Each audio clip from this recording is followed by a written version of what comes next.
રાજકોટ જિલ્લાના ઉપલેટામાં કોંગ્રેસ દ્વારા જન આક્રોશ સભા યોજાઈ હતી। આ સભાનો મુખ્ય ઉદ્દેશ મોંઘવારી, બેરોજગારી અને ખેડૂતોના લાંબા સમયથી પડતર પ્રશ્નો મુદ્દે સભા યોજાઈ હતી।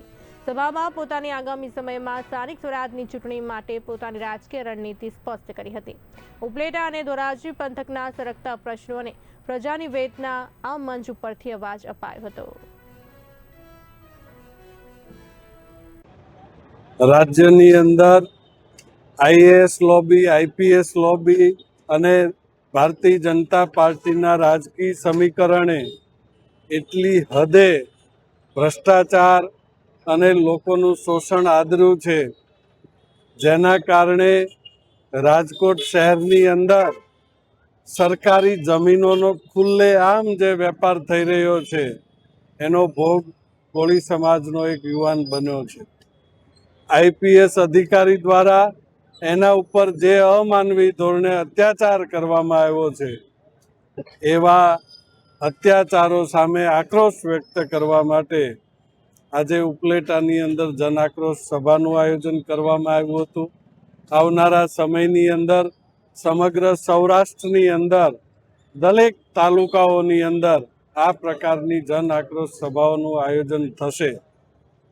ભારતીય જનતા પાર્ટીના પદાધિકારીઓ અને અધિકારીઓની મિલીભગતથી જે પ્રમાણે સમગ્ર ગુજરાતની અંદર એક સિન્ડિકેટ બની છે અને મોટા પાયે ભ્રષ્ટાચાર થઈ રહ્યા છે, લોકો ઉપર અત્યાચાર થઈ રહ્યા છે, એને ખુલ્લો પાડવામાં આવશે અને આવનારા સમયની અંદર રાજકોટ શહેરની અંદર એક વિશાળ આયોજન કરવામાં આવશે। આગામી સમયમાં સ્થાનિક સ્વરાજની ચૂંટણીને કઈ રીતે જોવો છો?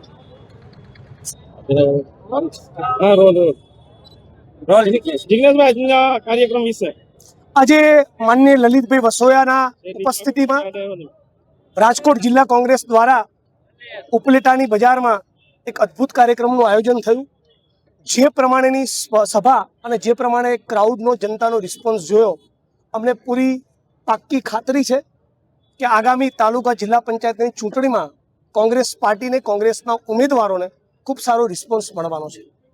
અત્યારે આપણા દેશમાં અને ગુજરાતમાં કોઈ ગમે તેટલી ના પાડે, પણ પેટ્રોલ, ડીઝલ અને એલપીજીના સિલિન્ડરની તંગી કંઈક તો છે જ।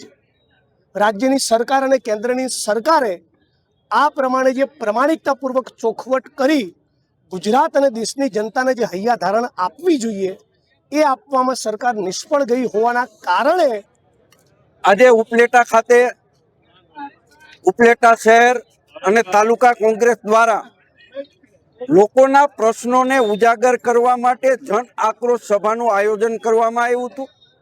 આ જન આક્રોશ સભામાં ગુજરાતના કાર્યકારી અધ્યક્ષ જિગ્નેશ મેવાણી, ઋત્વિકભાઈ મકવાણા સહિતના આગેવાનો ઉપસ્થિત રહ્યા હતા અને લોકોના જે પ્રશ્નો છે એ પ્રશ્નો સાંભળી અને લોકોની સામે સરકાર સમક્ષ આ પ્રશ્નો ઉજાગર કર્યા છે। વિશાળ સંખ્યાની અંદર ઉપલેટાના ગાંધી ચોકની અંદર લોકો ઉપસ્થિત રહ્યા હતા અને આ કાર્યક્રમ સરસ રીતે કોંગ્રેસ પાર્ટીએ કર્યો।